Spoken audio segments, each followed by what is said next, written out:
think we need a few more rivalries, but like that's just like it'd be nice to have like a few more villains in the sport. We don't really have enough villains. The back shot's kind of cool, but you also don't want to have your favorite shot of Steve Pete winning world champs as a butt shot. like that's just not your race winning shot, I did a full bounce on my back and I went underwater.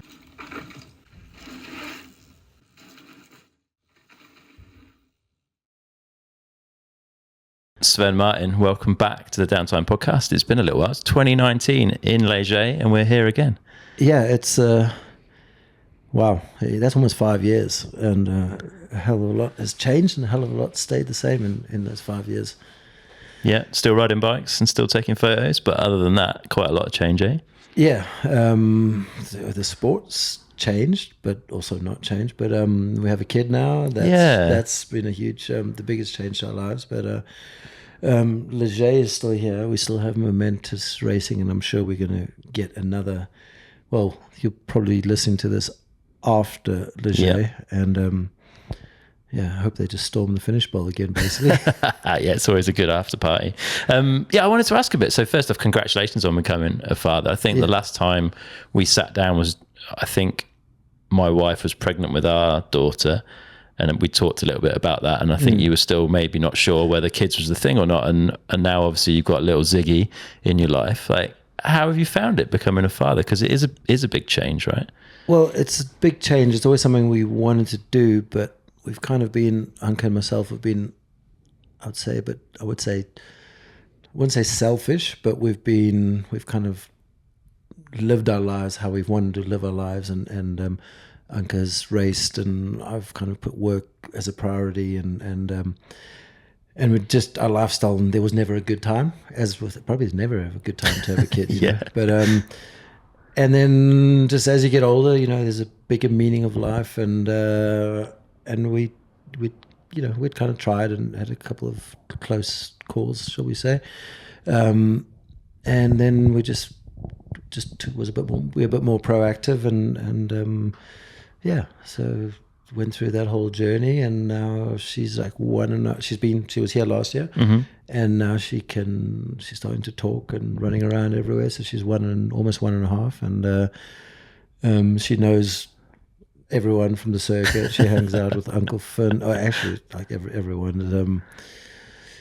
So from Boris's cigarette, she sits on the porch upwind of Boris and hangs out with all the riders, and then we generally doesn't go to the finish areas. It's about 2 hours in. Yeah, but she loves bikes, and it's just like part of her life and routine. So you can see how these kids these days, like the Jacksons and Asses, grow up around bikes when they're growing up in the villages or towns, be it Whistler or wherever, that it's sort of part of their lives and normal, that they pick it up so quick, and it's just how it is these days. Definitely. Have you got her on a balance bike yet? Has she gone that? She's on like but before a balance bike. It's got 2 wheels, but they're 2 kind of wide wheels. So you can kind of balance, but you don't fall over as much. Yeah. And she's about tall enough to pretty much start getting on the smallest balance bike.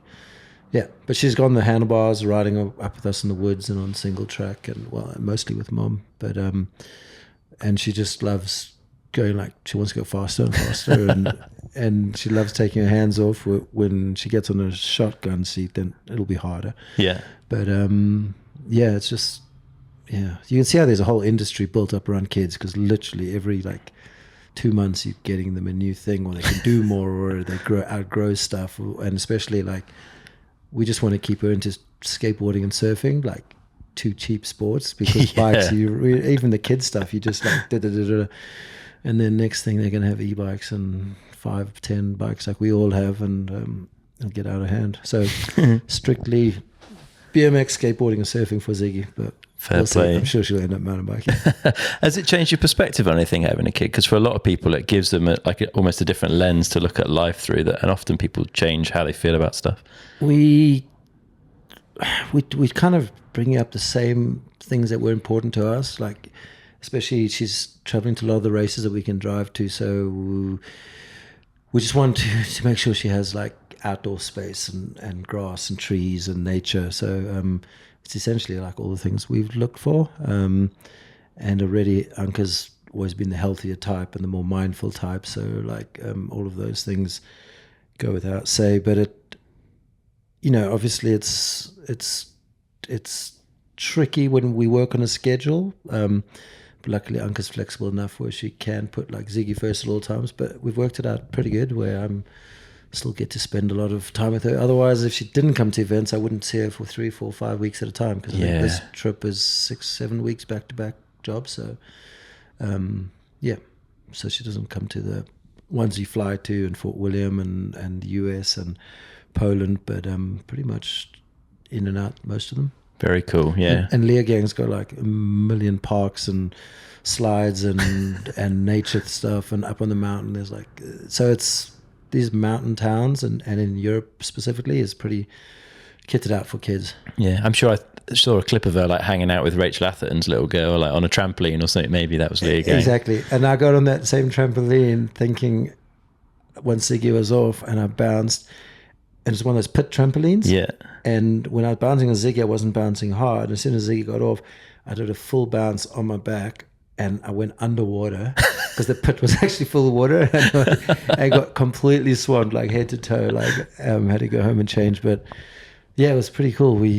I've met Rachel, early 2000s, and then worked with them from like 2007 onwards, and it's cool. We got a year or two behind Arna, but Ziggy and Arna are good friends already, and Tom.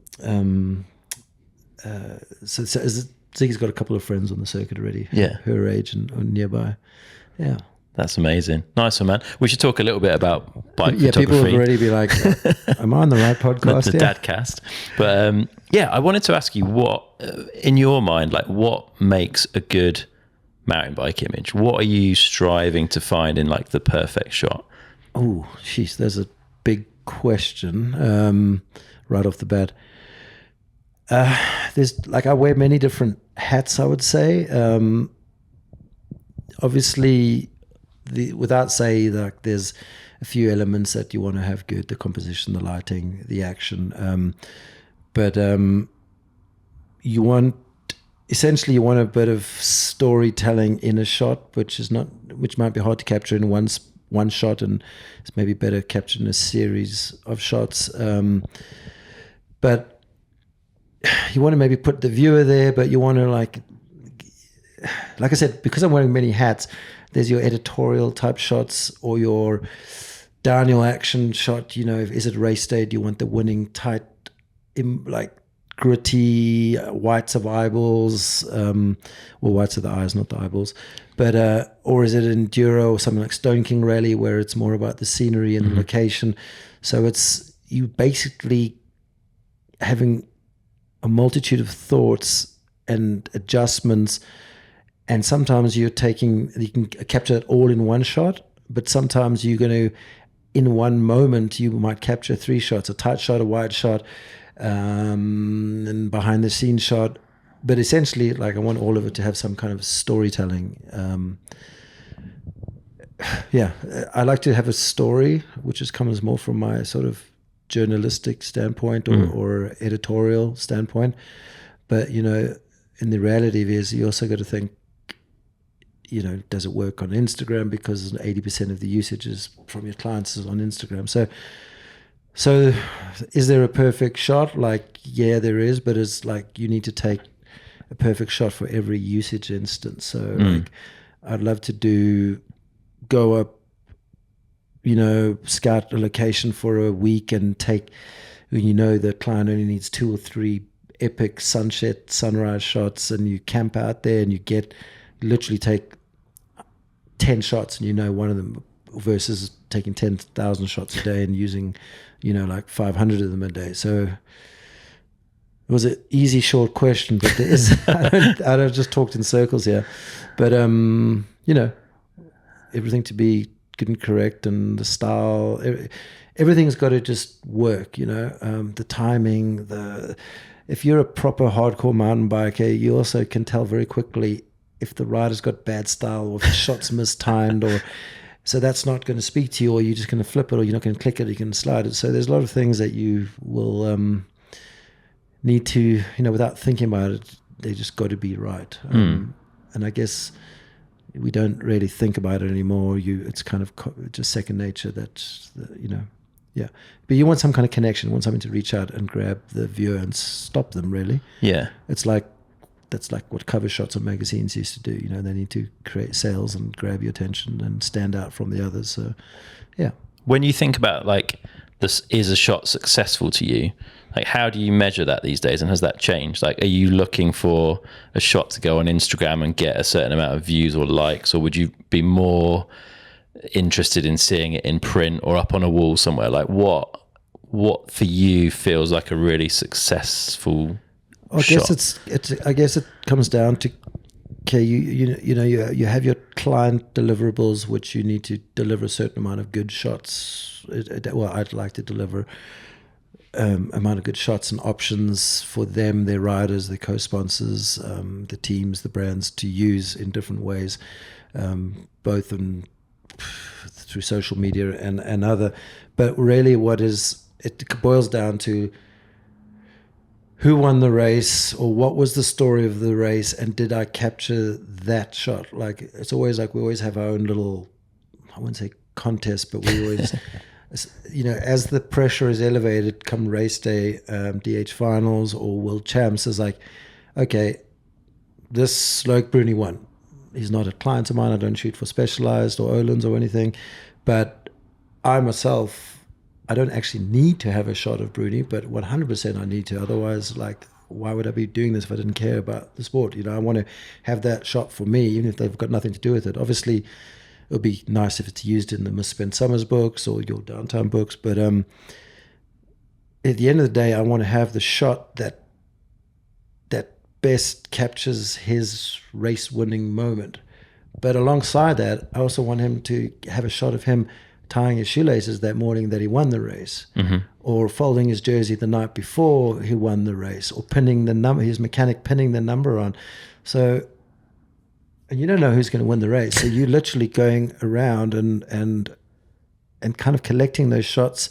You're floating in and out of different people's pits and clients or not clients, and just because some wins are more momentous than others. And even looking at Almery from Val de Sol, I mean, I have a shot of him lying on his back, surrounded by other riders and Dora. Where did he have his big crash where he broke his neck? Lenzerheide.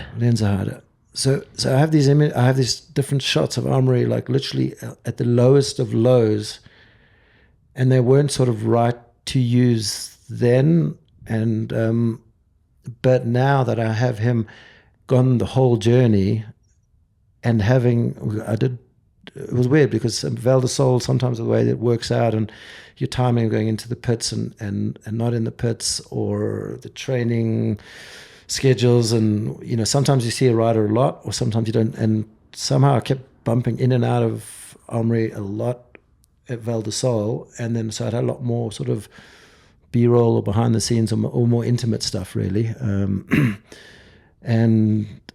And then he gets the win and followed through a bit of pastis and the rest of the stuff, and then literally just walked into the truck, and he was sitting completely alone. He's come back from anti-doping, and he hadn't had time to process his win yet. Like, he went from finish line, all the interviews, the podium, all the craziness, the doping, and then obviously when you get back to the pits, everyone in the team that hasn't seen him has been waiting for more than an hour, and I got the big chair and some stuff sprayed on him, but then he slipped off into the truck, and I'm actually just wanting to get home and start my work, because this is like, I need to get working.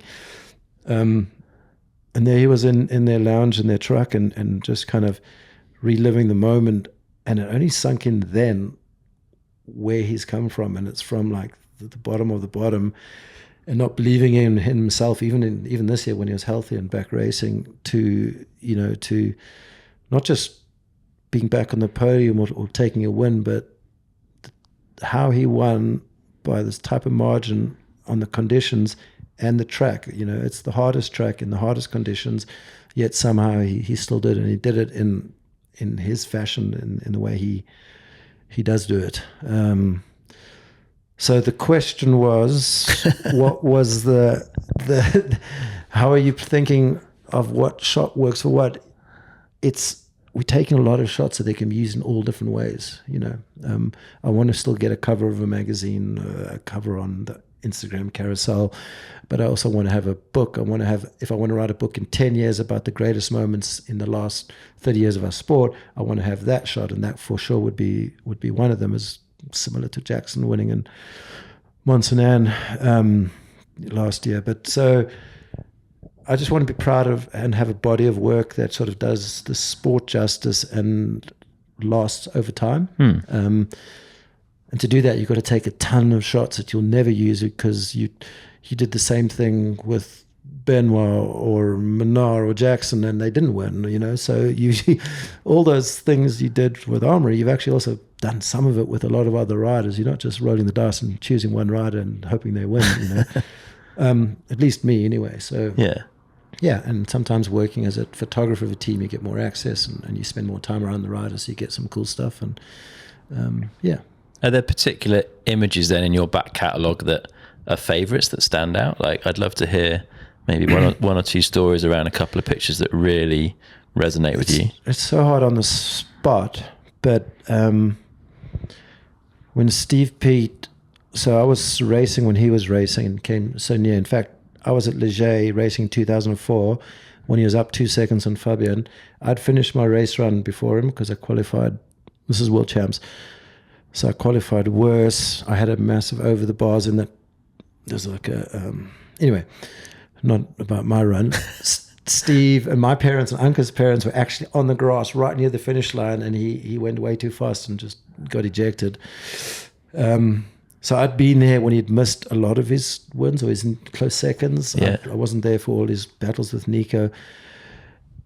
Canberra, fast forward, he wins. He had a pretty trick bike setup. Everyone was making light stuff. He had a full downhill bike, but just had a little road red cassette on. That was the only custom tweak for Canberra that they did to their bike. But as it turned out, I didn't have the best race run shot because I think he qualified 6 or 7, but he didn't come down last. So I was making my way to the finish bar. Didn't want to just be camped out there, and I was kind of in no man's land when he came by. So I do have 2 shots, a front shot and a back shot, and the back shot's kind of cool, but you also don't want to have your favorite shot of Steve Peat winning World Champs as a butt shot. like that's just not your race winning shot, So I kind of got 2 shots that I remember. I got there late.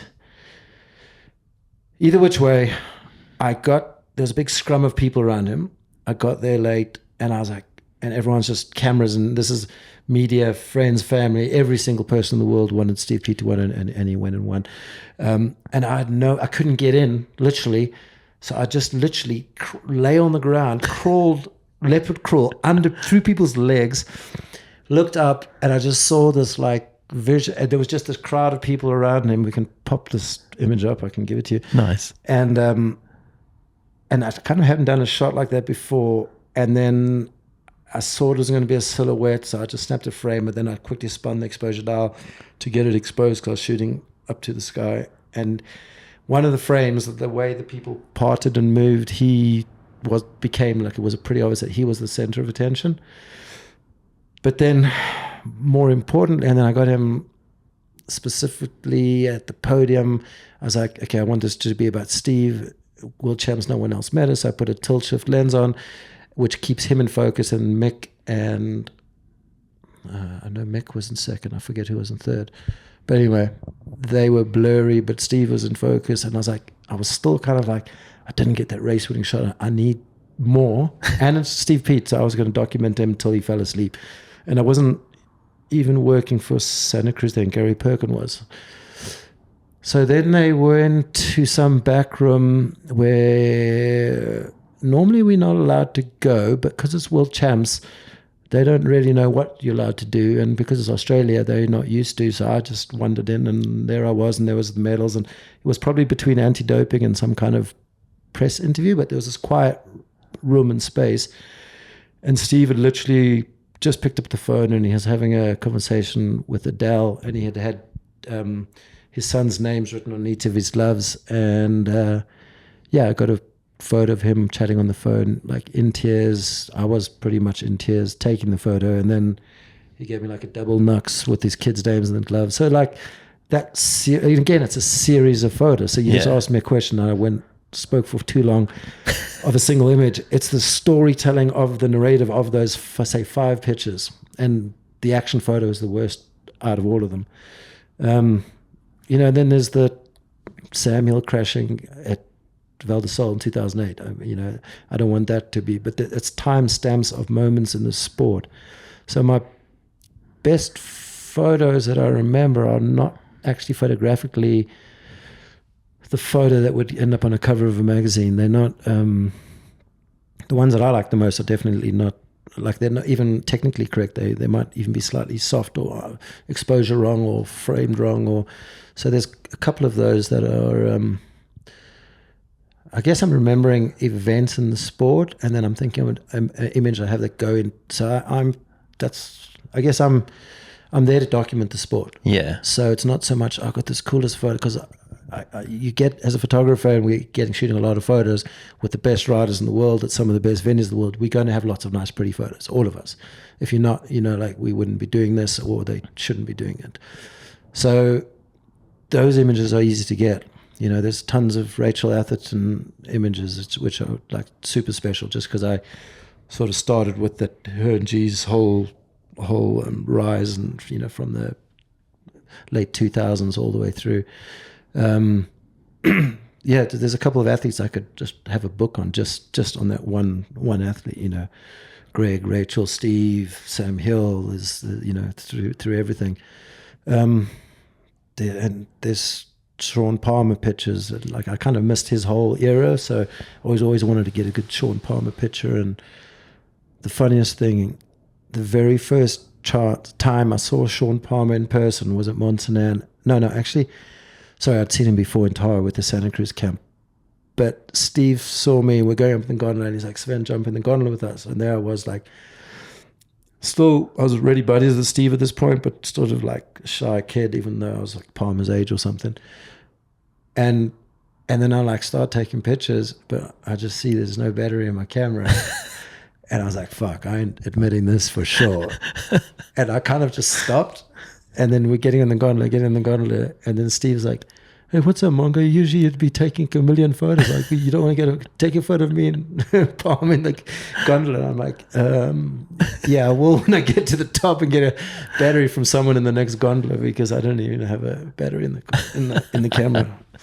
I guess, Palmer was like, he was bigger than the sport at the time, right? When he stepped in, like, he had such a background from other sports that... Yeah, when I was sort of my formative years of Downhill, 2003, all the videos we watched were from Transcontinental and like the circus, or within circuses a bit later after Palmer. But there's he was bigger than the sport and got it to some levels that it needed to get to. And him and Missy too, she was sort of part of that whole vibe and uplifting the sport into a bigger stage.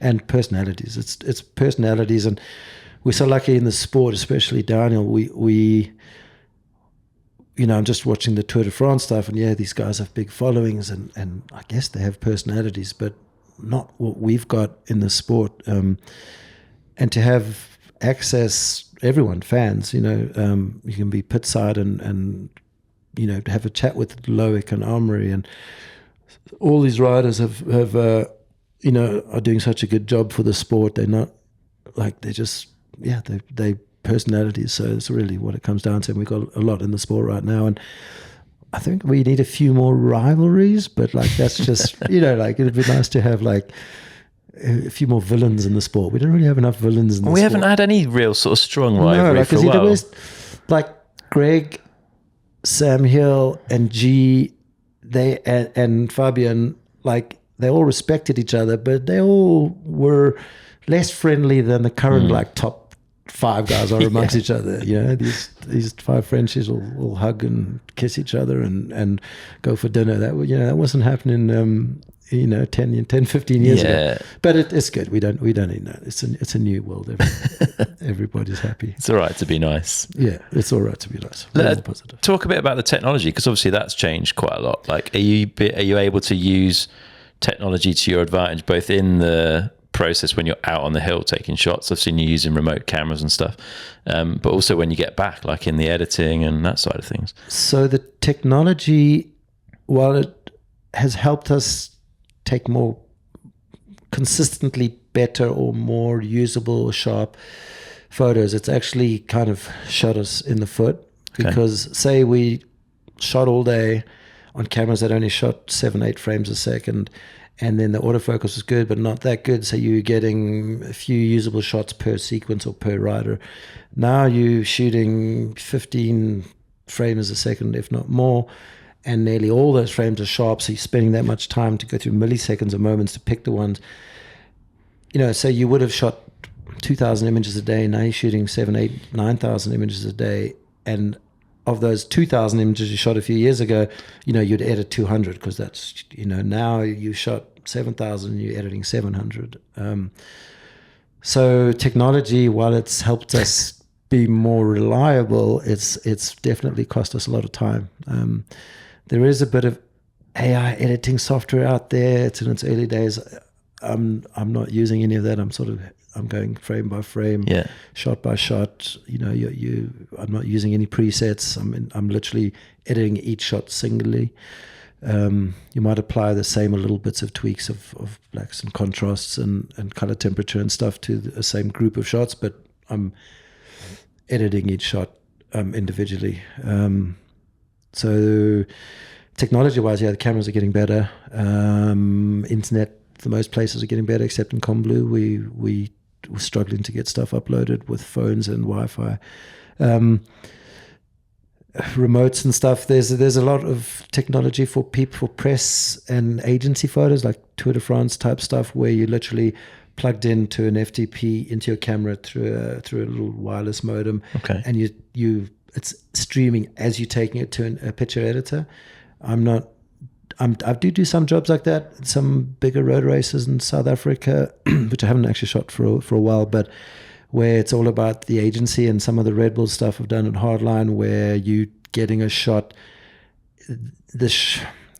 like the Tour de France stuff, talking to a photographer that's the main photographer Tour de France. He said, like, if they're getting the shot 20 minutes late, it's old news. Like, that attack on the hill is already in and edited by an editor that's sitting offsite somewhere or in another country even. So, thankfully our sports, we don't need still images. You get a lot of video and live feeds that cover that. So we can, you can still, doing everything you can to deliver moments or hours or the same day. But, and some images, if someone's winning world champs, I can get that image to my phone, do a quick edit. While I'm waiting for podium, they have an image, and quickly send a podium image at the same time. But so connectivity to mobile devices. But in the end of the day, there's many forms of media, and an iPhone clip of a moment or a podium and video or still whatever that comes out immediately can be more valuable than that still image, which can come out later, because there's room. You can have all this other mediocrity or news events, and then the good stuff people can wait for or come out later that day, or wait up later that month, or get snagged for a marketing campaign or something. So technologies help, but not in the best of ways. It's just made us get less sleep, basically. I wanted to ask about video, actually, because it feels like for a long time sort of photographers have been king of the hill at a mountain bike event, and there's such a demand now online for video. Like, I mean, we're sat here in front of cameras, and that wouldn't be my first choice. How do you see that? Because it feels, people like Sleeper and stuff have been well placed to make the most of that, and there's more and more and more media content or video content now coming off the hill. Like, do you see a transition to some extent away from photography? I feel like hopefully still photography will always be a part of it, but is it less so, do you feel now? I wouldn't say it's less so. It's there's definitely more video because that's consumed and the algorithms favor that on reels and everything. But like for sure they coexist. If a team had only have video and no stills, and it needs an actual third component, and it needs that bridging component where you have a social media manager that's managing that content, both professional video, professional photo, and on the ground. Like some of the two most important people I see at these races, like Nush and Anna, that work for Common Cell and Syndicate, and there's more than just them doing it. Yeah. But they almost have a more important role than me, the photographer or the filmer, because they're managing immediately, and sometimes they're running the athletes' accounts within the team as well. They're running the brand account, they're running the team account, and they putting on the hill behind, like Laurie pulls over to talk to Steve, and they there. That kind of constant demand for what the fans have got used to seeing, what used to be kind of handled by the magazines or by the videos or by the websites. Like the power from magazines, videos, and websites, those are gone long ago. Yeah. And it's not even the brand or the team feeds where people are consuming the content, it's the athlete feeds. And those are handled obviously by the athletes themselves, but then there's other people at events that are doing that. So but to go back to the original question, like is photo or video, there isn't a hierarchy, I would say, but if I was starting out now, it would be hard to come in as someone just shooting photos. Yeah. So I think a lot of the newcomers would be able to either do both, or like if I was a kid growing up now, I would probably want to come in and do it from doing moving images. But the problem with that, it's a lot of my work is event based, and luckily I've carved a niche out for myself, and there'll always be a need for some photos, and so I never have to chase or keep looking for photo work. It's sort of part of the package. But if you're doing video, then it's also like it's no longer just video, because you're doing social video, you're filming vertically. Yeah. And are you filming that like that? And are you also doing a YouTube, or are you doing keyframe? Are you like, there's so many different ways. And then is it going to be edited? Is it going to be long form, short form? Is it you doing slow-mo? Where you're doing real time? Are you doing audio? Or are you just doing it janky and you're filming slow-mo and releasing it real time? And are you using autofocus? Are you using focus pulls? There's like, it would suck more for me as a filmmaker to be like on the hill, and then all your shit's getting ripped getting ripped, and it's been used in like the most terrible way, and not how you shot it, but like, so the art and the craft gets torn apart. But then at the end of the day, you got to do a job, and how is that consumed, and how is your media consumed dictates how you should do it. Yeah. And like this, people like Seeger that can do his big death grip film with Clay Porter, but then is equally handy of like using a small, even his phone, and just filming vertical for, it just goes back to what is the story you're trying to get out, where is it being consumed, and just, so you have different deliverables and different way of doing the same job, just like photography. I'm shooting for Instagram sometimes, and I'm shooting on my phone even, or even, some of my best work that I'm happiest with at a World Cup, like I did an interview with Fanals and with Amri more recently. Those are the two moments I almost like both from those two World Cups, and it wasn't even me taking a photo. So I'm like a photographer, yes, but I'm more of a storyteller. And those conversations, the one with Finn, he came to just hang out in a hotel room and hang out with Ziggy, actually. I don't even know if he was visiting me. And he was on the podium, so I did the interview, and you never know if it's going to be a 30-second, 2-minute. And then we ended up chatting for 10 minutes. This was Leargang post him taking a couple of day off the track. Yeah, it was super interesting. Yeah. So, and you never, and to me, that was one of my more interesting stories I captured at Leargang, and it wasn't even a photograph. I didn't even take a photo of him in the room. And Amri, I did the similar thing at Val de Sol but then I was like, shit, I didn't even get a photo of Finn. So I filmed Amri on the iPhone, because thinking in the back of the head, it could get cut to one of my slideshows, and then we interspaced like a slideshow from his whole week with the chat we had in his truck, and those kind of things are kind of cool. And it's also, I'm lucky to have the Misspent Summers guys take that from me. I've sent them the clip. They've got my Dropbox of all my images of Armory from the whole week, and then I can carry on with my normal work. And so it's having a team behind, and then so between Ben and James and Archie, they brought that to life through the views sort of thing that we're doing on Misspent Summers. So again, that's multimedia. It's not video, it's not photos, it's not it was in slideshow format with subtitles. So you just kind of got to go with how the media's been consumed, really. Definitely, yeah. Views is well worth checking out if people haven't. You've got such a good rapport with all the riders that it's always, you get some great insight after the racing. Do you think we're at a point yet where we're like reaching max content from a World Cup? Like, it feels pretty saturated. There's a lot of stuff coming out. Yeah, and everyone's doing this similar thing in terms of the athletes are also they're trying to like stay relevant, and a couple of them have good YouTube accounts as well. But then again, like, you're the consumer, you can pick or choose who you're following, who you're consuming from, what you're viewing, and but then at the same time, even though we have live feeds, and this goes especially true for the enduro, without some of that athlete content or maybe some of our content, the story wouldn't be getting out there, Yeah. And maybe that's also why I'm looking for the stories within the story behind the story. To obviously there's a live stream, everyone sees what happens in the race, or some people see what happens in the race, but there's a lot of stories that are untold, or a little bit, even at the downhill, you can build a bit more personalities. You can build up a lot more depth with these athletes. They offer a lot more that could be exposed or used a bit better or a bit more. And obviously the whole enduro side of things, any additional storytelling or insight you can give, will go huge into getting that sort of story of the race or that message or where we're out. Yeah, I guess there's a level for everyone, right? Depends how into the sport you are. If you're a passing fan, you can watch a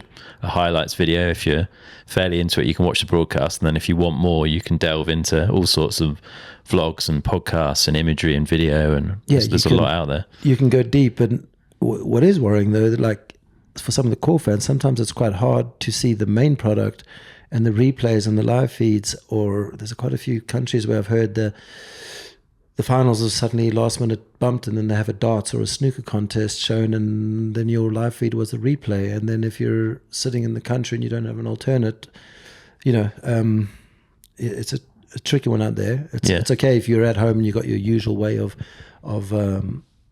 watching the racing, but if you're traveling a bit, some friends from the UK and they got their package, but now they're in Sweden, it doesn't work because it's geo-based, and So there's no one place to go get it to make it nice and simple. Like last year, there was the GCM Plus. At least if you were a core consumer, you could find your replays there, you could find anything there. So it would be nice to see that again. Or even the riders, sometimes they struggle to find their runs and show their race runs. It can be done. But even the Red Bull website at times was quite hard to navigate and search. So there's no silver bullet for everything. Yeah, there isn't, for sure. Yeah, so we've seen a lot, obviously, changes in technology, changes in the media landscape, and then, like you say, changes in kind of the racing over the last couple of years since the Warner Brothers takeover. I'm keen to hear your thoughts on what's gone on so far, like the last couple of years, and where things are heading. So there's things that have continuously, like, just when you thought the racing couldn't get more intense since the last time you spoke in 2019. Was it 2019 here when Armory won, and that was the first huge crowd thing? Yeah, it was. So, like, those were sights we'd never seen before, and the racing was as good as it could possibly ever be. But every year we see those moments again and again, and the racing gets even tighter and even faster and even better. So. And then with the switch to Warner Brothers, there's definitely a whole lot of, they've elevated the sport in a lot of good ways. The presentation, everything's a bit more professional and slicker. And just talking about like when you show up to an event, it does look like it's a sort of just a step up in terms of like the branding, the signage, yeah, it's the all kind of presentation of the cohesive. sport. Yeah. But then sometimes that's come at a price, and there's been a trackside as a spectator. There's a lot of, if you look at a finish bowl picture from 2019 in Fort William, from the Visit Scotland Arch, which is sadly no longer there, and that's a tradition of the sport. It was been the Tissot Arch, it's been the Grundig Arch. No, maybe Fort William never had a Grundig Arch, but it's been many different things. And Visit Scotland for the last few years, and to not have an arch was just sacrilegious in my opinion. But worse than that, I don't know what, they smoothed out the finish, but somehow all spectators removed from both sides of the track. A long time ago, from the right side of the track was kept free because of crossing the track. But we used to have this huge sort of finish areas where the fans and spectators would line the course, but in a safe way, in safe sections, or still with B-zone. And increasingly, the fans have been kept away from the track, and from the finish bowls have got bigger, but they got wider, and they've made it less personal. There's less, I won't say intimacy, because you don't need intimacy, but if you're not surrounded by people, you lose that vibe, and it doesn't resonate through, and it doesn't translate as well to the live broadcast. The last 3-4 events, we've had lower spectator numbers than at any World Cup previously at those venues.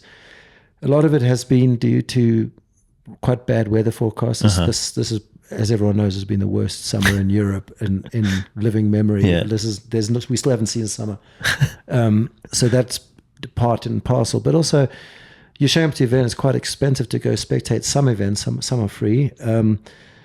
But then you can't even access a lot of the track, or the B zones are taped lazily far too wide.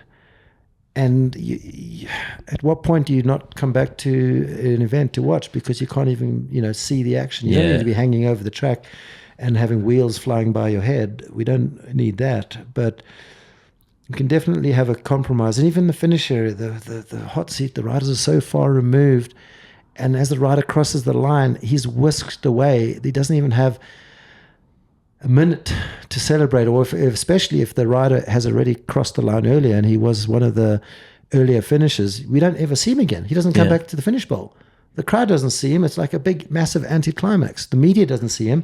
We can barely see him in the hot seat because they're elevated and they're hidden behind these big screens, and then this massive arch, which so basically effectively, and you've got 12, 15 feet, if not more, just taken up sort of unnecessarily, and sometimes placed in the only logical place to view the finish line as a media, or a filmer, or a photographer. But that said, they are working increasingly with us to help tweak those areas so that we can work. But there's a lot of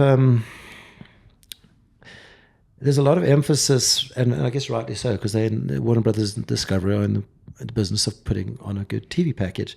But unfortunately, some of the time it's at the expense of the on-site live viewing experience. For spectators, Poland had a big finish area, and spectators were kept out of it unless they paid to get in the VIP stand, which sat pretty much empty.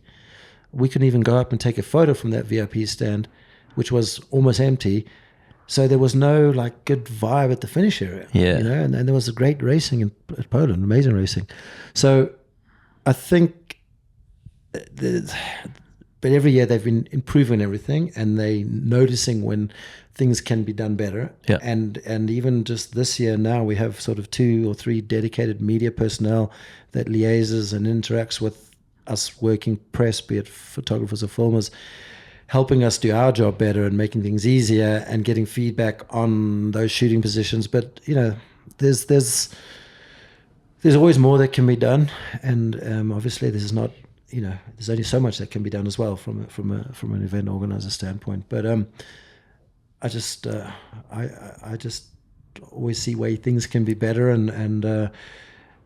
but I also just can't be a thorn in the side for every event organizer or thing. I just want the sport to be good for both the fans, the racers, and us media, and the people, especially on site. You don't want to alienate those people. Like Fort William, we're used to getting 10, 15,000. I don't even think we had 5,000. Leergang, we didn't finish the finish bowl. The Enduro this weekend in Combloux was quite quiet. So there's obviously some things could be done better from some standpoint, you know. How do you feel about the lack of race tape? Has that helped you from a It's photography amazing. perspective? I can't believe when we got an Enduro now and they tape off, you know, corners as they Enduro. If you just gave them poles, these guys would be in and out the poles. Give them half a chance. If there's no marshal, they'd be through the poles. So race tape sadly still needed in Enduro. Not at like races like Stone King Rally, where a bit more the spirit of Enduro is followed. But it's so hard imagining how it is to shoot a World Cup with tape. Like, it's only been like the 2 years with these poles, and also when they suggested poles, everyone's like, "Oh, that'll never work." I think we all were like, "Oh, good luck with that." Yeah. And it's working fine, perfectly. Like, I think we have almost less incidents than people cutting the course accidentally than we've had before. Also because we have more of the track shown on the live feed, which is also good. So the poles have been amazing. Yeah. Now and then they're in the worst possible spot as a photographer, but literally you have quite a few kilometers of track to shoot, because as much as we'd like to move the pole like 2 feet so we get a better photo, they do need to be at certain intervals to keep the flow of the track and opposing poles, and basically the riders still are using it as sighting and track boundaries. So we avoid touching the poles. We definitely used to in the old days like move the tape up and down, you know, and then forget to move it back up and down, which Jorge, who's now the marketing guy at Mondraker, he used to hate us for, and rightly so. But we can laugh about it now. But so the poles is a godsend, and it just looks good on the looks good on the live feed and looks good in the photos. Makes our job easier. Some of the riders said it was hard to get used to at first, but yeah, looks cool. Because the problem with tape, if you have a problem spot, you've got a marshal that doesn't actually have enough reserve tape, so you just have knots, and then they put a double row of tape, and there's more knots and more knots. So the gnarliest part of the track where you tend to shoot has got a bunch of tape with 20 knots in it, and it's just hanging. The branding's upside down. It just doesn't look good on anybody. Yeah. Like, you always want the event to look, it is professional, so you want, you know, everything to look professional. So tape never did look professional. Yeah. Good stuff. How about more rounds? We hear rumours of quite a few more rounds potentially. So I heard 13 rounds were presented to the teams, plus World Champs 14. But realistically, also heard from the teams that while that might be an ideal number to get to, it's 100% not feasible to do it within a year. From a budget perspective? Yeah, because that's almost doubling your budget. That's almost double. So you got to pay the riders double, you got to pay the staff double, your flights are double, everything's double. Yeah. And it's this time of the year, budgets are pretty much done for next year. I would for the most part, you know, and it's also not the best time in the industry to double. So I could realistically seeing it go up to maybe 9 events next year, and then double digits a later year. But sadly, I don't think I saw any, at least not for next year. I didn't see any sign that there's no New Zealand or Australia or South Africa. This is Downhill I'm talking about. There's no South America. So those, hopefully, when we do get to double-digit races, 10 plus, and this doesn't seem in the calendar, it didn't look like it was like a Whistler option, and it didn't look like there was another North America round. So it seemed like it might only still be Montanan. But like, nothing's official, nothing's out. I was just kind of filling in the dots with what dates and what months events are usually at. Yeah. But for sure, without a doubt, we should have an Australia or New Zealand or both. Or if you're flying all that way, 2 World Cups, 2 in New Zealand or 2 in Australia, or 1 in New Zealand, 1 in Australia, like they did with the EWS. And it's the same. I mean, Chris Ball did do that with the EWS. When we went to Chile, we didn't just go to Chile, we went to Argentina as well. So, but man, there's a lot of other countries that have huge markets, good TV markets, good bike markets. Santiago is like a no-brainer, obviously, where we had the EWSs there. And then going back to Japan, South Africa, where they have the World Cup and Stellenbosch's, you could definitely have a downhill event. It would be a bit trickier because it would have to be shuttled. But, if they're reducing the numbers, then that wouldn't be as big a problem. So there's lots of, I think there should be more rounds, 10 rounds, and make one of them a throwaway because of the state of the sport. To do this sport with the amount of injuries to have a season or a title decided on a broken finger, wrist, collarbone, or flat tire, yeah, the bikes are meant to, and you're meant to pick your right lines. But the nature of the sport and how it is to win a race now, you are riding over your head, or it seems like they should be riding over their head. It'd be nice to have a throwaway, and not use it just because you don't want to spend the money to go to the event. You need to have a reason to use it. A doctor's note or something. Are you into the idea of this LCQ, last chance qualifier thing? Well, yeah, I think we Andrew brought it up like more than a year ago, and we've talked about it a lot. But no one likes the semi-final. I was quite surprised that the semi-final stayed on, to be honest, because it seemed like it was a unanimous decision that no one liked it. Yeah. So I thought, okay, well, they're keeping it because they wanted to do extra broadcast. Uh-huh. So then they kept it, but then there was no broadcast, which they also said nothing about. Like, never, not to us, not to the teams. So the teams are asked to pay this more, and in return, we're getting all this extra viewing. Well, that didn't happen this year. My worry is that this is my conspiracy theory. This is not based on fact, although there are facts in it. They want to get the numbers down in entries next year. The way they allocate points, you have to be basically making the final. Yeah. So that semi-final takes away the points that people made just qualifying, your top 60 riders. Now there's less people making points. So you have the semi-final for 2 years. Suddenly you got, at the end of that 2-year period, you suddenly got very few people with the right amount of points, whatever they decide you need, because you can't just have it elite trade teams only, because there's many riders we've seen this year that have been in the top 10 or on the podium that are not on an elite trade team. Yeah.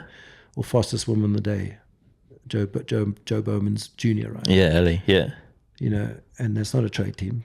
Technically, there's quite a few people that wouldn't be able to race a World Cup that have been on podiums or in top 10s. Lockie, Anna, exactly. So there's a lot of people out there. So obviously there needs to be more than just trade teams that are allowed to, and you will have World Cup ranking points. But then, is it world ranking that you can get in Oceanus, or you can get your Continentals, or the odd race in your home country, which aren't a lot of races to get points.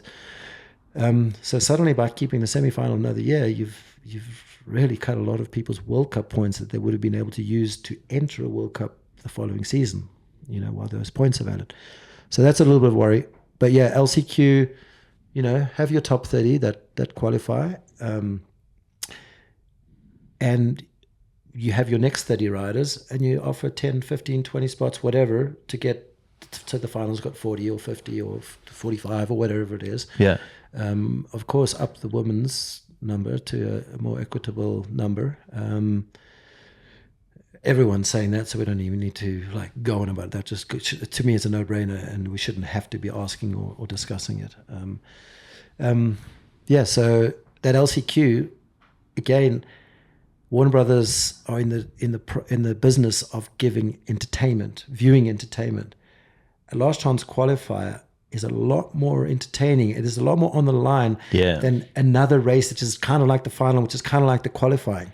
This is giving all the guys, and then there'll be maybe some tweak in the protection rule, that should be in the final, an extra chance. It's like, so what if they flattered in their quali, but they were on the podium last weekend, but they're not protected from the last year? Yeah, you want to watch that run. That's an informed rider. So to him to have a LCQ, it's a no-brainer. And it's just, 30 riders, one more run on the hill. That's literally 30 more minutes in the day. Yeah. It's 40 minutes if you're doing women, or 50 minutes. So it's in all, it's you finding an hour in a day.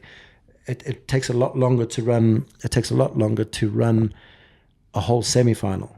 So everything's easier. The day's shortened. And I wouldn't say there's an unfair practice, because these riders have had one more run on the course, because those guys that made the top 30, you could pretty much ask them, do you want to do another run, or would you rather chill or go walk the course? They'd be like, we'll chill, thank you very much. We've done enough riding and racing. So I think it would be good for everyone, for fans, for spectators on site. Yeah. Again, a good thing for them, because it's a bit grim. You go into a Sunday, if it's a Sunday race, if it's a downhill only, and there's only at the moment, there's the juniors, there's 50 people riding down the hill, and at some venues, That's not a lot of riding. So it's your final day and you've paid this money and you've made your holiday and you're camping in the woods and you're walking the track. There's not a lot of riders you're watching, and there's not a lot of your favorite riders because they got knocked out in the semi, you know. So, yeah. It's a balance, all of this, eh? But I hope they show the LCQ on broadcast because. Well, I mean, it would be a no-brainer not to, and it would be a perfect sort of lead up, a teaser to get people to tune in, you know, to the. It's kind of what the whole semi was meant to do, but then people found out because it was on the same day, it was too much viewing, it was too much monotony, too much same. And you can just show the highlights, you know, so you didn't have to show full runs of those. So you're still showing kind of cool bits of the track or certain camera angles are left for the main show as they kind of should be, perhaps. Yeah, interesting. Let's talk a bit about enduro then. It looks like, looking from the outside, I've not been on site any this year, but the tracks look to have been good. The racing looks to have been good. The coverage does seem to have taken a step up. I think there's more coming out. What's the vibe generally at the Enduros this year? I'd say last year they were massively overlooked and were just almost kicked to the curb in terms of sort of how they were treated and amount of coverage. Sort of the organizers or the Warner Brothers Discovery were sort of devoting time, resources, media output. It just, this year there's a definite noticeable improvement on all fronts. It also has that sort of pro presentation, but a lot of it is down to the local organizers that if they do a better job, then that event is also better. You know, like the guys in Tasmania last year did an amazing job, and it started off and I was like, oh sweet, Enduro is going to be in a good place. But the problem is, for me anyway, you've got best enduro riders in the world riding on Thursday and Friday. People can't even take off work in their hometown to watch the Friday race. Yeah. You know, and then you have the e-bikes bizarrely on the Saturday and the Sunday. Or now, this weekend it was a Saturday practice, a half-day practice, and then the Sunday. So like Saturday and Sunday on a standalone event, and we have no, you know, it's a standalone, so we're not competing with downhill, and it's not a triple event with this downhill cross country and everything else going on. Yet the guys are still racing on a Friday, so they're not getting the spectators, you know. So yeah, it isn't really a spectator-friendly sport, but it is. In a lot of places, you have these huge posses of people and fans. There's a lot of core fans, and it's actually a good way to watch a race because you're getting around the network of trails on a bike. It's a very fun way to watch a race in some rounds, you know. Not all are set up like that. But so having said that, it definitely looks like from on the ground at the Enduros, they have their staff, their production. There's a much bigger crew, and they're getting their highlights out quicker and better, and there's more stories being told, and there's more content pushed out from Enduro. Yeah. But then, and the racing is equally good and still being elevated. Still some questionable venues like Leogang. It's, you know, you're pedaling 70 Ks because there aren't good tracks suited for Enduro. Yeah. And then you're traversing to ride 2 stages in another town. It's like, maybe we should have had that race in that town. Or, you know, are we in the business of cutting costs and piggybacking events to save on staff and production? Probably. But, you know, the whole way this whole Warner Brothers Discovery thing was become what it is now was based on sort of Chris Ball's immense success of what he did with Enduro over 10 years. Yeah. So it's kind of sad to see where it is now compared to anything 10 years ago, you know, for the first 10 years. And it was a sort of the last 3 years was a few things creeping in, but yeah. So, you know, I like I said, I still have, I'm still loving the Enduros, the riding and the racing, and even like, I'm not an e-bike hater by saying, why are we having e-bikes on the weekend? Because the e-bikes, yesterday was what they did in the mud, gnarly conditions, they had harder, wetter conditions on heavier bikes, but the riding, the athleticism, the professionalism, you know, is still all time. But when the top riders are feeling it and feeling overlooked, or I wouldn't say disrespected, but yeah, disrespected, and a couple of them is like, well, they don't want to become e-bike racers. They'd rather just do downhill. But, why don't you just not worry about that? Just put on the best event possible. And we got Kanazai having world champs, and those event organizers are really good. The Swiss guys put on a really good event. So like the next couple of events, I'm very positive they will be sweet and good, because I think a lot more comes down to the local organizers and them getting the tracks and stuff right. But like this last weekend, the riders mostly liked all the tracks. They were a bit flat at times, and part of it is condition wise. But everyone enjoyed every enduro. There's going to be one track or two that's not enjoyed, but 3 or 4 that are good. But for the first time, we as a media arrived there, and we've got 360-degree view of Mont Blanc and all the surrounding, both sides of the valley. Literally, you couldn't, like, when you stood at the top of the mountain where 3 stages started, you couldn't, like, there was a view everywhere except where those 3 stages started. They somehow managed to go like 2 meters below the top of the hill, where they could have started on the top of the hill. Every stage start could have had the first turn with a mountain background, whether it be Mont Blanc or whatever, a Guy de Midi. And somehow they managed, it must have been difficult to somehow tape the courses to not get a mountain view in. I don't know how they managed it, but they did. And it's like, that's why we came to a region. This is what you're selling us. I've put on events, and I've literally taped courses. We did a 700-kilometer Stone King rally race, and we literally taped the course on the side of a cliff so we can have a side of a cliff on the course. Not so the rider falls off and we get clickbait, but it's not hard. Yes, I understand your access and forests and things, but if you've got a year to work an event, like, there's so much that needs to get done. Often it's those little things that get overlooked. It's the subtleties, right? Yeah. I mean, I literally thought of retaping a course, like literally 2 meters, moving the course tape, because that 2 meters would have put us with a Mont Blanc view, and that's how little it took. But anyway, that's just an example, because there's way more positives than negatives in enduro, and I just feel like the riders should be maybe listened to more. Like the downhillers got listened to, the slope stylers got listened to, and they got their ways, and the downhill of getting their feedback. And I know there is a working group with enduro to have a bit more of a role, and Josh Carlson, thankfully, he's been a racer from both sides, e-bike and normal, and now he's part of Warner Brothers Discovery, and he's taken upon himself, it's not his role, but he's giving it a huge amount of, he's kind of put a lot of energy, his energy, which is good energy, into making everybody happy, both the racing, the package, the TV, and he knows the stories, he knows the riders. So thankfully we have Josh Carlson there, that like, so that is really good. And there's like a million bigger picture things where I'm sure, like, if an organizer's listening to me, they say, yeah, about it, or Sven's like complaining, yeah, but I'm hopefully being constructive and not just being, not constructive. Yeah, fair. Do you think that, like, the scheduling at the weekend of e-bike being on the weekend and normal bike being Thursday, Friday is reflective of like the industry demand? Like, everything I hear is that e-bike sales are very, very strong, and enduro bike sales are, as a result, weaker. But so should we not race downhill because they're not selling downhill bikes and they're selling e-bikes? Very fair point. So should we race downhill finals on Friday and have the e-bike race at the downhill event on the Sunday and the Saturday? Yeah. So, I mean, come on, those arguments are silly that they're giving us. The sport, maybe just try to think. The problem is, yes, there's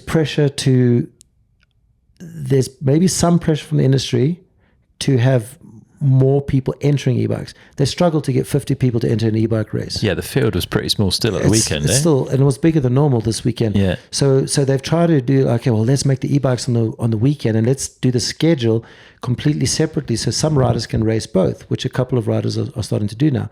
But now, actually, what the e-bikers are doing, they're racing both, not because they want to race both, because they get more practice. They get another race run on the track, which makes them better in the e-bike race.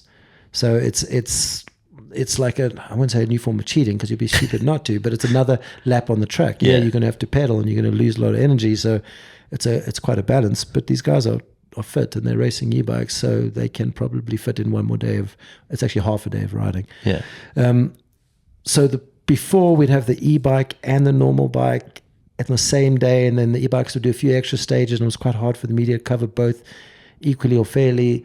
So that kind of worked because we still at least raced on weekends, but it also didn't work because it was quite tough to cover, and the e-bikes were being marginalized to some degree. But then is the current form of World Cup e-bike racing the best way we should be racing World Cup e-bikes?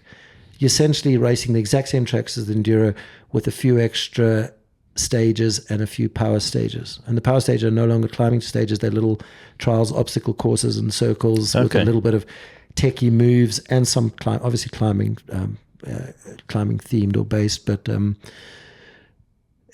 so is that the best way to race or deliver the showcase e-bike racing to the world? Do e-bikes need to be raced at the World Cup level?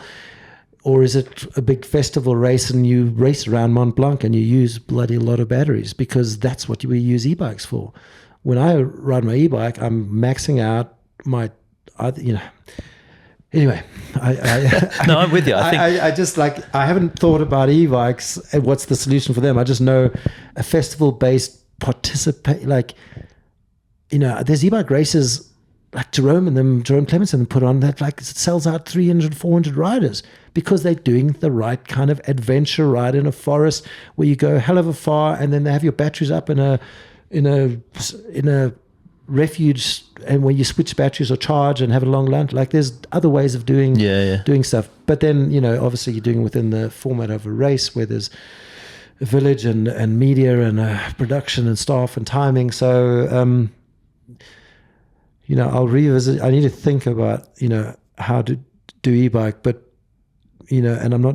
but just putting the top athletes on a Thursday and a Friday, that's just not right, Yeah. And then some of the track locations have been chosen because they had the budget to do a race. A lot of venues were told, unless you're doing a downhill and a downhill and a enduro, you have to do both. You can't do one. Okay. So there's a lot of, in the early days, the venues were chosen solely on, is that the best trails we can ride when we go to Chile, Argentina, Australia, New Zealand. Yeah. And nearly all the time it was yes. And now those answers are not the same. We can look at the last 2 years of, there's a couple of classic events, but the answers, that answer is not the same anymore. Yeah. Which is also reality and the world we live in and budgets. And I'm not oblivious to that fact. Yeah, it's a tough time to make things work for sure. Yeah. But let's tap into the spirit of enduro, and an event that I think I've heard you say in the past is your favourite event of the year, Stone King Rally. And we had the third and final Stone King Rally just a couple of weeks back. What is it about that event that kind of speaks to you? Well, when I lived in the US and I was started by downhill mountain biking, I didn't really start by cross-country mountain biking, because in those days, two very different sports. Now we have trail bikes and you essentially downhilling on a bike that can pedal up a hill, But then, so when we rode bikes, it was downhill laps. And eventually when we got bikes that were capable of going trail riding, I would go for a 2-hour ride and I thought that was a mountain bike ride. You're either doing downhill laps, shuttles for a day or chairlift. And then when you went on a mountain bike ride, it's like an hour loop or a 2-hour loop or whatever. When we got to Europe and the size of the mountains and the length of the trails, and this is what we discovered pre-EWS with French Enduro series and Super Enduro and Mega Avalanche and all things like that. It's it changed my idea and vision and concept about what mountain biking was. It was no longer a little sport I fitted into my work or my job or my office day, or I worked in a bike shop back then and had a skateboard distribution company. But now it's kind of, you can go on all day adventures on a bike, and it's amazing what terrain you can cover on bikes these days, normal bikes and e-bikes. So basically it's the way the EDR has evolved into these short they're half-day races. By the time the pros start, they started after 12, and so they were riding for 5 hours. Well, on the hill for 5 hours, riding for not the 5 hours. So the old 2-day, full-day EWS has sort of changed and got more professional and got like super fast, and sports progressed in a long way, both equipment-wise, athlete-wise, and also the way you approach racing the stage. So I've always liked riding new trails in new countries and riding the best trails, and hooking up with the local. You're finding this is pre-trail forks and heat maps and all the rest.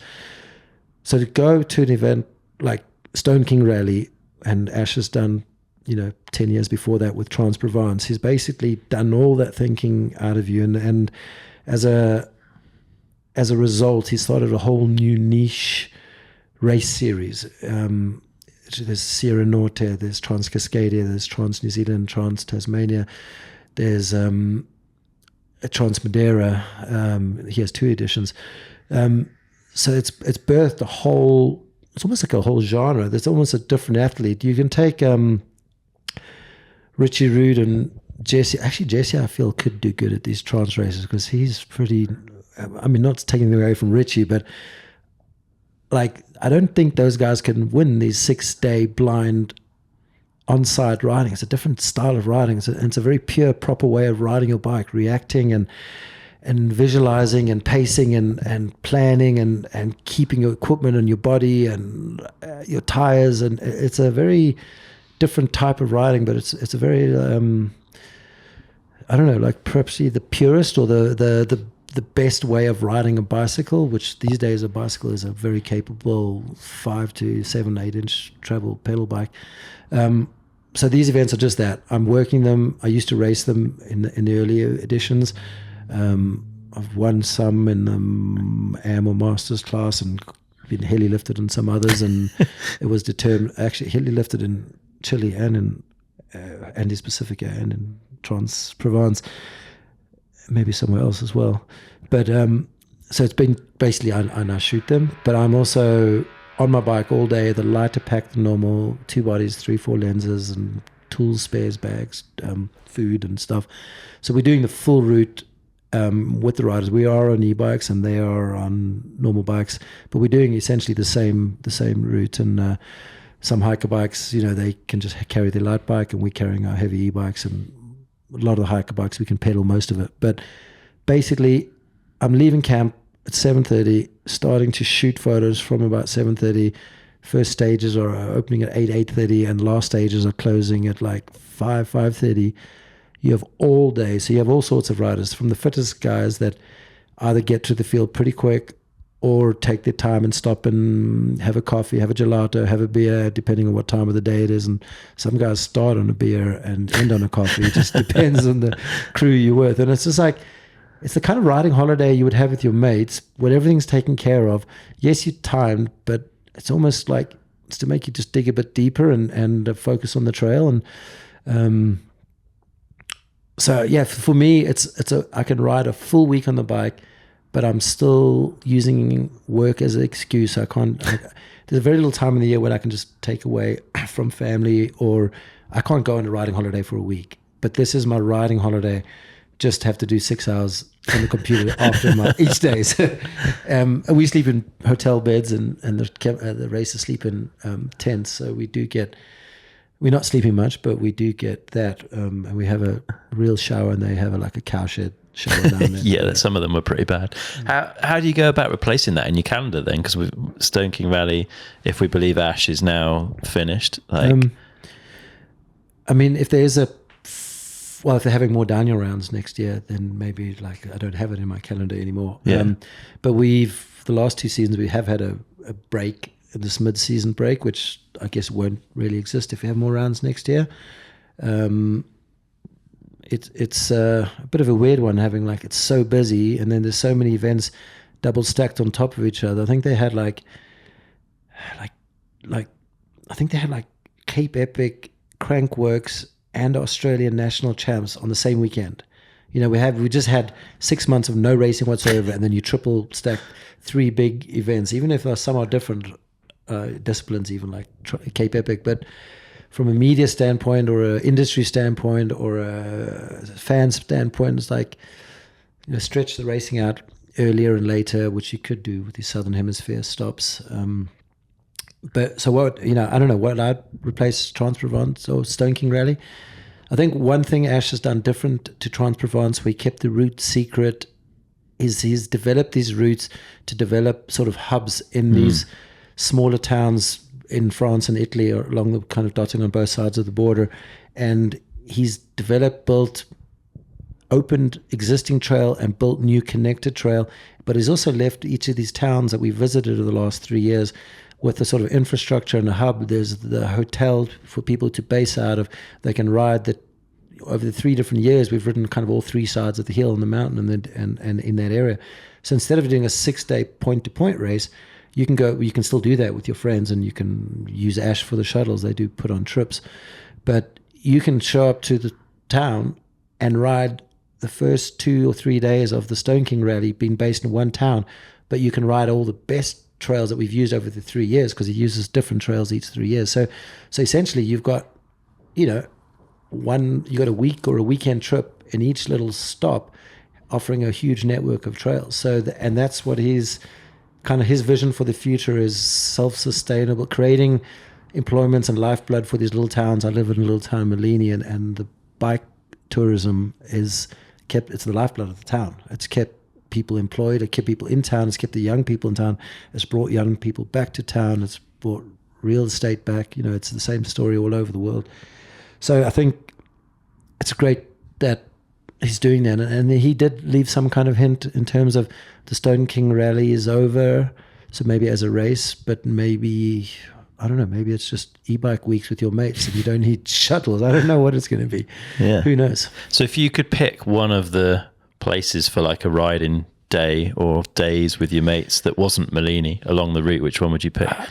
I would literally, each one, because there's the Vignano, which has a huge, more purpose-built, because they've got a very strong mountain bike club and super passionate people. So they've got trails the day we arrive and the day we leave on either side. But then there's the Sempera, which is the second day, which is this huge vertical. Like every trail's like, we only raced like half the vert on 1 or 2 of them this year, because they're literally too long to do as a race stage, because they're so physical and gnarly. If you had to do it without stopping, you would actually not enjoy the ride, or your brakes or bike or arms or hands or fingers would fall apart. Like even the one trail into Malini, I was like, Ash, we start up top and we finish down the bar. And he's like, dude, you think it's nice to do that because you stop 20 times when you do that trail with your mates. If you did that as one race day, they would hate you, and they'd have a horrible time, and they'd be crashing and falling in the river at the end of the trail. So there's tons of vertical and other trails, and to do the full length of trails, it's almost like sometimes better not to do it as a race, because you can session with your mates or take rest breaks, unless you're a fit racer, like you train for that race. But on pump is real, and if you're descending for 10 minutes on gnarly fast trails, like more technical and gnarly than any downhill World Cup track, you're going to get tired. And so I don't know, there's the high alpine stuff near where Glenn MacArthur lives, which is on the French side, in the Queras. Yeah. I'd do a weekend there. Semperas, do a weekend there. Vignana, do a weekend there. Then what's in between Vignana? Then you got like Cunha, then the Roya Valley, a weekend there, and then Malini to San Remo area, a weekend there. I mean, you can do a week in each of those places, never mind a weekend. And Ash just does a day in each of those places. So there's a lot more to be done, and it's just really, it's just we're lucky in Europe to have this history of trails, basically, but it does take a special soul to put together, to open old trails, because the popular ones are often quite bony or janky and rough. But Ash has opened up literally trails that haven't been used for 50 years, and those are kind of loamers or smooth or had better turns because they were built for predating certain vehicles, so they needed to be able to carry a coffin around a corner or an ox or something. So like certain age of trails are better for certain things. Yeah, amazing. Yeah, the history in that place is insane for sure. Yeah, and then there's like the amount, like, luckily I was a photographer, so I could stop. If I see this ruin and I'm like, oh my God, I'm taking a photo with this ruin and the riders, and then like the riders You don't see it. they don't even see the ruin. Like I was like, and then they're quite happy to see the photos because like I had no idea. And then some of them were like, I had no idea I was on a cliff bend, and I was like, yeah, we knew, and you were told in your notes, and it was safe enough that Ash knew you weren't going to fall off to the right. But yeah, it's nice to do as a race, but I feel it could be better to do as a weekend or week trip with your mates too. Yeah. The touring club vibe rather than the race. Yeah. Nice. You mentioned Malini. Obviously, you guys have a place there, and I think there's probably a lot of people that are kind of envious of your lifestyle that you've created. I'm interested in whether that's like evolved almost organically because of what you do, or whether like you and Anchor have put like a lot of consideration and thought into kind of how you work out what your life's going to look like, where you're going to base yourself, how you're going to operate. Yeah, it started quite a bit before that. Around 2008, when I started shooting full time, I basically started seeing I was working all summers, very little time to do our own thing outside of the World Cup seasons, right? And mostly then just shooting downhill, and then it evolved into downhill and enduro, downhill enduro crankworks, rampage, hardline, like. So increasingly there's less time. Enduro used to be something I would do because I could do it, and I was working shooting downhill racing. So basically it became very apparent to us we need to be somewhere in the shoulder seasons or the off seasons where we can enjoy riding our bike outside of work for both of us. For Anka, it was training, or So we originally moved to Oregon from California because we could afford, and it was kind of a better season. But then there was too much snow in Oregon, so we're like, okay, we need to be in the southern hemisphere, but where? Basically settled on New Zealand. So all these choices were based on we need to still be able to work, but we also want to maximize our on-bike time at the best times of the year when we are free, and where it's also maybe peak seasons for those areas. And then when we would basically, be in New Zealand from October to April, that's the best time to mountain bike in New Zealand, and one of the best countries, without a doubt, in Nelson, one of the best cities in New Zealand, or towns in New Zealand to mountain bike. Most vertical, most natural terrain, and I'm always more skewed to a natural terrain versus a bike park. Yeah. But then being based in Europe, we can't come back and forth to New Zealand or South Africa. So we living out of bags for months at a time, which in 2019, when I did the last podcast, we were looking for a place, bought a place at the end of 2019, and we chose, initially we're looking at Morzine and Finale, like where everything's going on both downhill, enduro, trail bike and friends and a vibe. Yeah. But then we quickly realized we are flat out in the season at all these events with all these people. When we have the odd week before the season, after the season, or during the season, there's very few weeks actually open. But when we do, it'd be nice to actually be in a more chilled place, but still, early enough for shoulder season. So basically that meant Southern Europe, which meant Italy or Southern France. And then the way of life in Italy is sort of better. We resonate better with it than the French way of life. The coffee's better. The drinks are cheaper.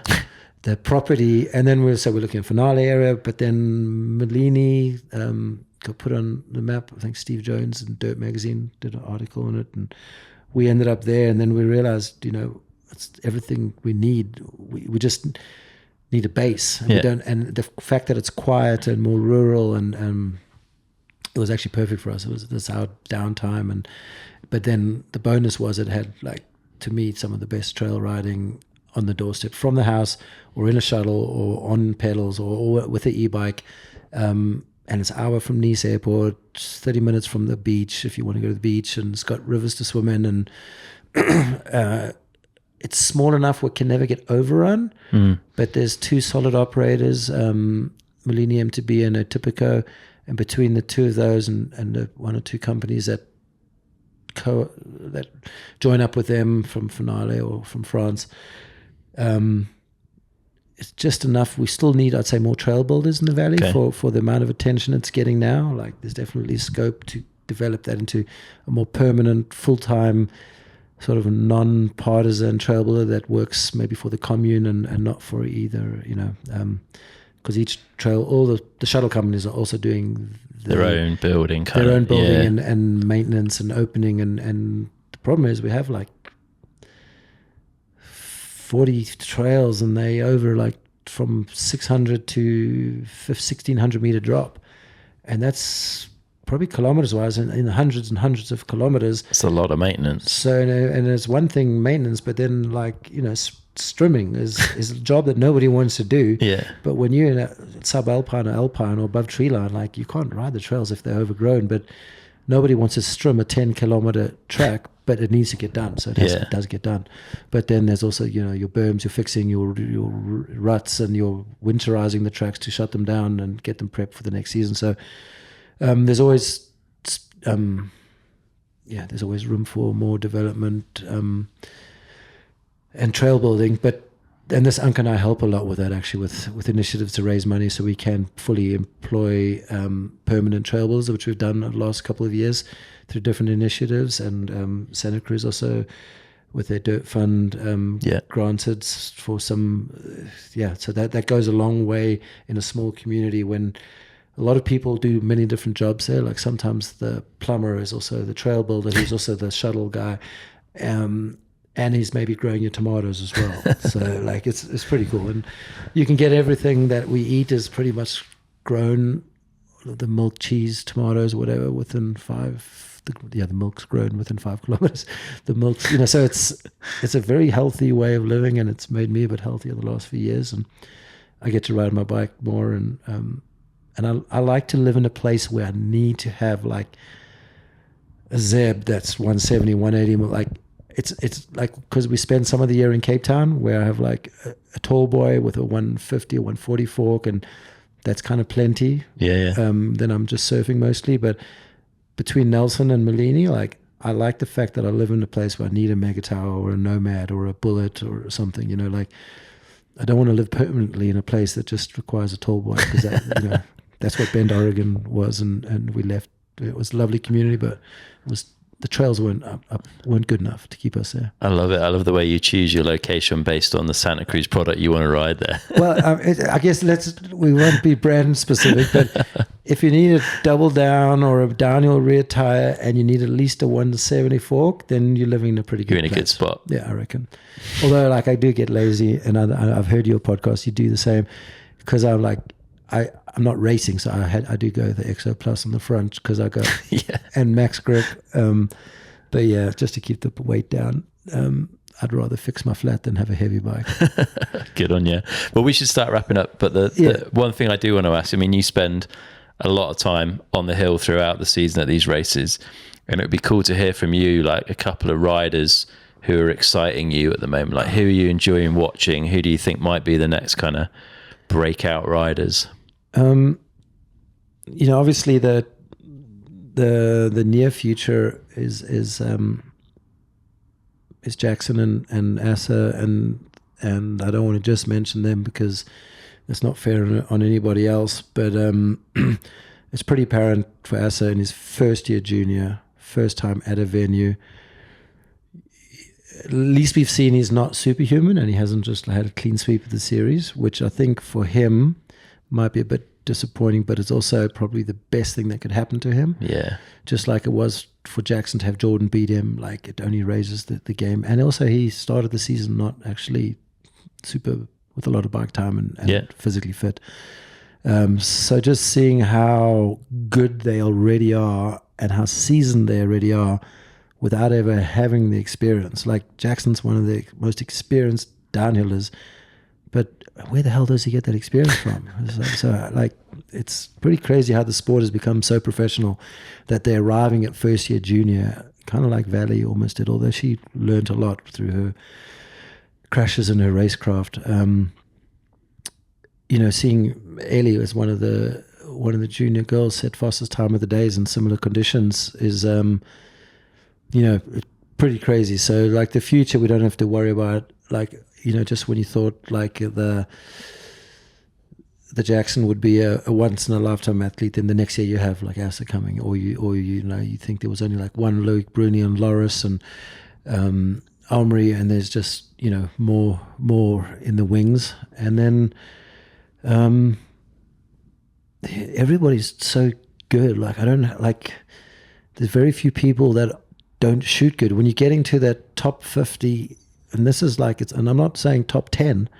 When you get into that top 50 pro athlete, you're all within that timeline, which means you're riding at a certain thing, which means to ride that good, your technique has to be good. And if your technique's good, your style's generally good. There's some riders that give it a bit more or like know you're there and they give it a bit extra for the camera. But there's very few people at the top end of the sport. So it's quite easy and lucky for us that we are shooting the top. We're quite privileged to work with the best athletes because it makes our job as choosing the photos are all better for it. But, obviously you always want photos of people that are doing well and like Finn always looks like he's putting like 110% effort in, like in a very different way where he's just low over the front of his bike. But then also just seeing what each rider goes into when you think they've done as much as they can do, then him and Kev go do an extra weekend in Schladming. And if he never hurt his thumb, I thought he would have won hands down in Leogang. Like, so, you always want him to have his day or to get his justice. And then like you said, I definitely can't name names because they're all up there, and that's why if you see on the sort of the Miss Ben Summers stuff and in the books, obviously a lot of people are appearing more than once because they are at the top 5 of the sport, so they're going to feature every weekend. But there's quite a spread of riders in both the men's and the women's. It's everyone's good at this level. 50th place, you're still one of the best 50 mountain bikers in the world, and you're only like a few seconds off being on the podium. Yeah, it's insane, isn't it? Yeah. It's pretty nuts. Yeah. How have you found it shooting Dakota this year on that high bar? Because that's the one person whose style looks so different this year. It's pretty cool because sometimes, like when he does, and Dakota actually is. Thank you, Dakota. He does definitely pay attention where we are because there's sometimes where he's doing a super like scrub turn down and he's definitely doing it for us. It's not helping him go any faster, but like it's where like I've got quite a few shots this year where the bar is actually like it's like a picture frame around his head. Yeah. Like when he does his tuck, it's like it's just the perfect framing on his bar. Like it's weird. It definitely looked weird at first, and now it doesn't. Now I think it would look weird if it was the other way around. But then how cool is the sport that you have Dakota right up there, and then you have Finn that's always like bent over. His back is nearly parallel to the ground at all times of his riding, but how both techniques could win a race, or get you on the podium. It's this and such different riding styles on similar bikes but different suspension, electronic, non-electronic. Yet you all end up arriving at the finish line within the same millisecond and on different tires, and it's quite bizarre, really. Yeah. And whether it's a short track or long track or weather track, unless it's Amaury at Val di Sole, but how they do manage to be that close, like it's quite interesting, and that perfect run sort of stat where who's winning each sector is a quite interesting thing to always look at. And I think was it just only once or twice is it the one rider that gets the perfect run. It's rare, especially in the elite men's. Yeah. Nice one, man. Well, that's a good place for us to wrap up. But if people want to have eyes on your work, where are the places for them to be looking? I wish I could say, I mean, obviously I put stuff on my Instagram, but I put increasingly less as at the events I have the least time. I'm getting all the photos where I should and could be posting content, but I have the least time to post content. And it's not as simple as just throwing up 10 quick shots. It's like everyone's doing carousels and everything on sliders and everything. So luckily Miss Ben Summers are doing some of my photos each day at events. Obviously Miss Ben Summers, they do a lot of other stuff on Miss Ben Summers. They do a newsletter which sounds old school, but that's the really kind of the way we do things at Miss Ben Summers. We get a lot more facts and tidbits behind the scenes and a lot more photos and video content, and also like that interviews thing. I do the moments or the time frame. What's the time frames? I don't even know what my interviews are called. Views. Shit. But then we actually do a YouTube of that, like the Thursday, Tuesday, Wednesday after the event. Long views. That includes all the riders that I've interviewed, not Yeah. just the 2 winners or whatever, which you get some surprisingly like cool content. Like this girl, Winnie Goldsberry, right? So you won't know this happened at the last 2 Enduros. She came out from New Zealand. She didn't do the first ones. She's junior girl, first year overseas without her parents. I ride with her parents in New Zealand, and they a mainstay of the New Zealand scene. They do backcountry rides, technical wet routes. They've like stay away from the bike parks, and this is how this girl Winnie was brought up. Anyway, she comes out here, won the first 2 races she's ever done, the 2 World Cups. She would have been like quite good times, an elite woman. But in both runs, she's her first stage of both races that she's won the day. She's stopped because a marshal stopped her because there was a rider down in front of her and was red flagged and was told to carefully proceed around the rider or get a rerun. And it was the first ever Enduro and her first stage of her first ever Enduro World Cup, and she didn't know what to do. So she said, I'll carry on. I'll just crack on. Then her chain came off 3 times because she's a first-year junior and she doesn't know about correct bike setup, probably. Her dad's not there. Richard's not there to make sure her bike's styled. Actually, her dad only rides gearbox bikes, so that's why she has no idea how to keep a chain on. All right. So anyway, so she's had a chain come off 3 times. She stopped twice to put it on, once coasted to the finish line, stopped and think she won that race. Now, this round in Combloux, her next second World Cup, first run, her friend had gone down 2 or 3 riders ahead of her, and she came across, and her friend was lying on the floor, knocked out, kind of unconscious, kind of coming to. So she stopped again, obviously, like you would. I'm not sure if the other girls in front of her stopped or if there were girls in front. I can't recall. Anyway, she called a marshal. Luckily, there was one within sight or within hearing, and the marshal came, and her friend was coming to. Xantha, who's my dentist's daughter, another Kiwi girl from Nelson. Small world. Anyway, so she's on the floor, knocked out or coming to. Winnie's like, okay, you're good. The marshal's all right. I'm going to carry on. She carries on. So she has a terrible stage 1, or not even that bad, actually. And then she ends up winning the race. Coming by the last, 6 stages later, she's like clawed enough time back. So I don't know what the question was, but like there's a story about the interviews. Where do we find? Where do we find Jesus? That's not even an answer to this question. This is just a thought that popped in my head. But this is what I talk about: stories behind stories, and talent, and junior woman talent. Andrew and I have spoken about the junior women more the last sort of race recaps than we have about the elite men. Because we know the elite men's good, but we're kind of we're not surprised that junior women's so good, but we're like proud and happy, and like the future was good for. Yeah. Basically, we end off on the future on enduro and downhill and e-bikes too. Not snow racing is all rosy and good because it comes down to the riding, and the bikes are great, and the trails are great, and the sport's at its best point ever. Yeah, 100%, man. So yeah, people should check that stuff out. So misspentsummers.com. So that's Misspent Summers, and then the books, the yearbooks, and then are you still doing your EP books? No. Okay. No. So there's that, and my Instagram, and Esquid's on tour. Now you get some behind the scenes World Cup content on there. There's a couple of us that post on there. Nice. I'll stick links to all that in the show notes. But thanks, man. I know how busy you are during a World Cup block, so appreciate you making some time to sit down for a chat. You might have to trim that baby, put that baby talk at the end of the podcast at the beginning, otherwise you might have a massive drop off.